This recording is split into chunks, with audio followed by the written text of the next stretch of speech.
Aku pun tak fikir kau akan sesat kalau kerana kau baca sebuah buku. Sebab selama ni kau ikut Marvel pun, aku rasa kau pergi sembahyang Jumaat.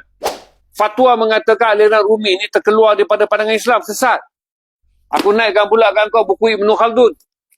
Okey, sosiologi dan sebagainya, kau kata dalam Quran tak ada ilmu ni. Dalam Quran, walaupun laduni, tak disebut ilmu ni. Okey?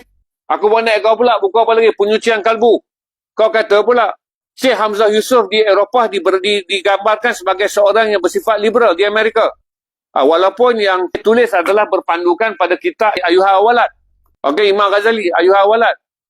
Nanti kau kata pula, dalam Islam tak ada tasawuf. Jenuh. Jenuh semua buku ni. Akan ada titik kelemahan untuk membincangkannya. Termasuk Imam Ghazali. Hinggalah William Montgomery Watt menulis, membela Imam Ghazali yang diselar oleh ulama Islam.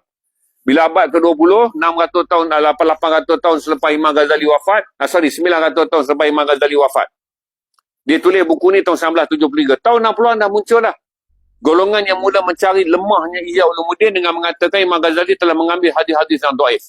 William Montgomery Watt kata, wahai kamu orang Islam yang menentang Imam Ghazali, tahukah kamu pada waktu Imam Ghazali menulis kitab ni, dia tidak menulis dalam keadaan dia sedang menulis buku.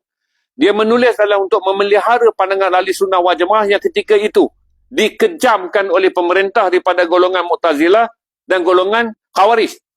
Dibahayakan lagi pengaruh Empire Syiah yang datang daripada Fatimiyah Mesir. Digugat lagi dengan aliran-aliran gelap yang menekankan kepada Jabariyah dan Qadariyah. Maksudnya hargai Imam Ghazali walaupun 2-3 hadisnya dhaif. Dia menulis buku ni sebagai penyelamat kepada zaman dia yang dipenuhi dengan peperangan. Kalau dia nak kaji ye macam orang buat PhD kat Malaysia, ambil cuti sabbatical lah, cuti tu cuti ni. Jenuh lah tuan-tuan, sebab dia bukan ada menulis dalam keadaan rujukan, ada dia nak patah balik pergi ke kota hadis di Baghdad, 1,500 km. Sebab dia menulis benda ni di tengah-tengah kota di mana ahli sunnah wal jamaah ni pandangan-pandangan tak terpesong sedang kuat. Pemimpinnya Khawarij, yang kuatnya Mu'tazilah, aliran bawah tanah Jabariyah dan Qadariyah. Sebelahnya Empire Fatimiyah Syiah. Jadi kita kadang-kadang tak faham sebab kita suka label orang. Jadi susah lah. Aku pun tak fikir kau akan sesat kalau kerana kau baca sebuah buku. Sebab selama ni kau ikut Marvel pun, aku rasa kau pergi sembahyang Jumaat. Kan, kau ikut cerita Tamil pun, aku rasa kau pergi sembahyang Jumaat. Jadi kau tak payah risau.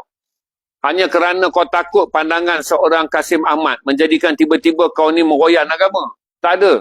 Kalau nak ditakdirkan meroyan, yang duk meroyan sekarang tak baca buku Pak Kasim pun.